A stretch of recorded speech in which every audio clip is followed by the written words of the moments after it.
Loved hearing the definition of who it is that you want to be. Love it. And I'm honored that Mandir asked me to be here today to help launch you into 2020 and beyond. And when he asked me to speak, I had a chance to research Zennify and talk with Mandir about it. And what I know about Zennify is this. Began with a dream, became a reality, and now it's reached a point where it's grown to the extent that now endless possibilities exist for you. And so far, the vision of your founders, coupled with your contribution, has brought you to where you are today. And for that, I say congratulations. Give yourself a round of applause.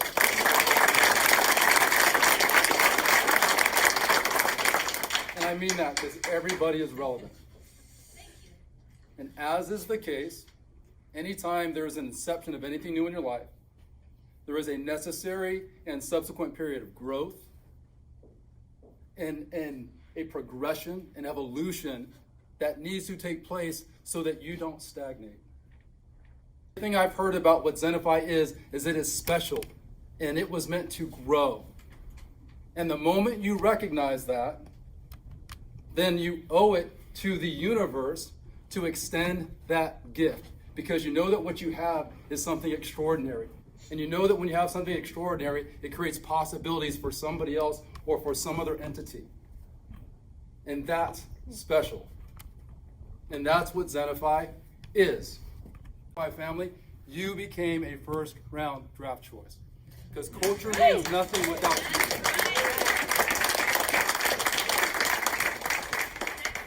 Culture means nothing without the people behind it. And that's true. And your leadership team says and believes that the universe and the world needs to know that Zennify is a championship company with a championship culture. And there's something magical about pursuing what is not tangible yet.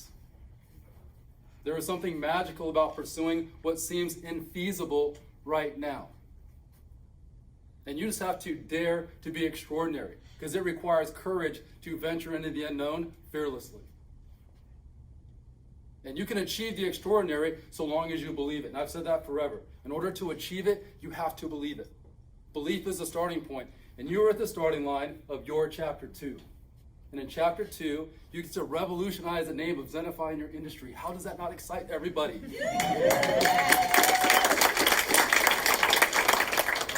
And what I love about Zennify is I was Zennify. I am Zennify. I was Chris Thomas from Division II, small-time football, Cal Poly San Luis Obispo, who had a big vision well above where my point was at that point in my life. And when that camp was over, I went to the airport and I promised my best friend who I lived with up at Cal Poly that when it was over, I would call him from the airport because he was so eager to hear about how it went, right? So I called him at the airport like I said it would, and the conversation went just like this. Hello? Hey, bro, so how did it go? Tell me about it. Dude, I'm getting cut. He goes, what are you talking about? It's one camp. I said, you don't get it. Dude, they got 16 wide receivers here fighting for 5 spots. They got 5 guys returning from the year before. They gave me number 47. There's no one there with a number like mine. He plays my position. I got 2 repetitions of anything in 5 practices over 3 days. In my first rep, I got jammed out of bounds by their starting corner, and I got the wind knocked out of me by their superstar, Junior Seau. I said, there's no way I'm coming back. Flew back up to school and basically assumed that I was going to get a phone call that said, don't come back. I didn't know the protocol. I didn't know how it worked. I just knew that there was a month between that camp and another camp. So I go, and my reality was this. They were going to give me 1 repetition every single practice and training camp to demonstrate and express my value. 1. No different than the opportunities that you're going to get to win somebody over here at Zennify. And with that 1, I was going to have to demonstrate to them why they needed to see me again. And that's how I prepared. You don't earn that opportunity unless you care about being different. You don't win when you get that opportunity unless you care about being different. And so when I went back to camp, that's exactly how it played out. Every day in practice, I got that 1 rep. And with that 1 rep, I expressed my value and made them go, wow, let's see if you can do that again. And I did it again. And then I did it again. And then I did it again. And all of a sudden, I was stealing somebody else's rep. And then somebody else's rep. And then somebody else's rep. No different than you have the ability to do by being something extraordinary, by being what other companies won't. Saying that to Division II, Chris Thomas from Cal Poly San Luis Obispo, who did not have the same starting point as the guys who came from the big school. And the perception would be that I can't have what they have. The problem is I don't subscribe to that perception. I create my own value, and then I force you to see it. And that's what happened. He was saying I was a first rounder, which I already knew. After my all said that they did not know who the former first rounder was and the former free agent was, they would have bet you were the former first round draft pick. And why do I say that? Because that's Zennify. That is you. You are a first round draft pick. It does not matter about skill. Your skill is coming. I'm Zennify. I would go on to sign for those 4 weeks. I knew it was temporary. And in those 4 weeks, I expressed my value. But I knew that it was temporary. And the Friday before what was to be my last game with the St. Louis Rams, I went out to practice early, saw the head coach come out, and I went and I approached him. And I thanked him for this opportunity. That culture was different. I recognized at day one, it was everything I'd hoped the NFL was. It was everything I just heard that Zennify is. And after thanking him, he said, "You're welcome. You've shown me a lot. I see a lot of potential in you. And because I do, I'm going to cut somebody I really like in order to keep you here." Wow. And that person was a great person who the very next year went to the Philadelphia Eagles and made the Pro Bowl as a tight end.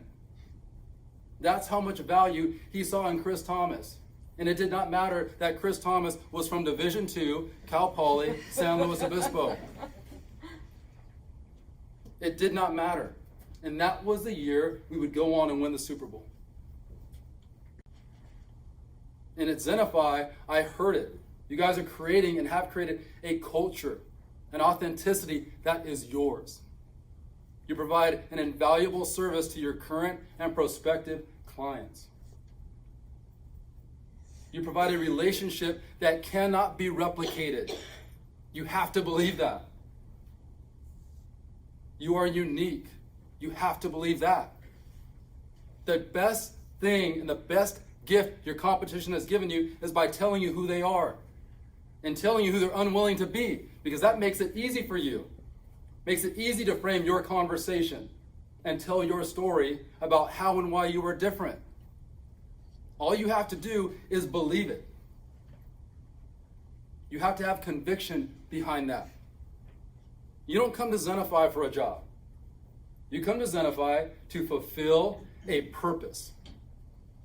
You come to Zennify to pursue a passion and a destiny that says we are going to be the best in our industry, bar none. It doesn't have a disclaimer tied to it that says, well, except for the companies that are bigger than us. Except for the companies that have deeper pockets than us. Except for the companies that have been around longer than us. Except for the companies that have established relationships with clients that one day we want. There are no disclaimers. They're inconsequential. You want to know why? Because they don't have you. You are the differentiating factor. I heard that. I saw the slides. And you have to believe that. And you have to have conviction behind that belief. And the reason I say that is this. Your conviction behind your communication will determine your connection with your prospective clients. I'm going to say that again. Your conviction behind your communication will determine your connection with your prospective clients. Because conviction is palpable. You can see it. You cannot avoid it. It becomes a beacon and it draws people to you. People are going to feel compelled to pursue your relationship because there's a sixth sense that tells them it's different. And about greatness. It is not achieved in a straight line. It is achieved through adversity. It is achieved through obstacles. It is achieved by going through, around, over a mountain to get to what you believe is your destiny. And I heard what your destiny is. The vision has been established. You guys have a culture, a mission statement, a value system that makes you different and authentic. And you have to believe that. Wisdom sometimes is going to say, you know what, go with the bigger company. Conventional wisdom is going to say, go with the deeper pockets. Conventional wisdom is going to say, go with the company that's been around longer. And you know what we do with conventional wisdom? We throw it in the trash. You want to know why? Because there's nothing conventional about you. You're different. And you have to love that. People look and pursue finding something special that they can be a part of. And you don't have to do that because you're here. You're here. This is it. And it's because of you. It's because of your leadership team. It's because of your culture.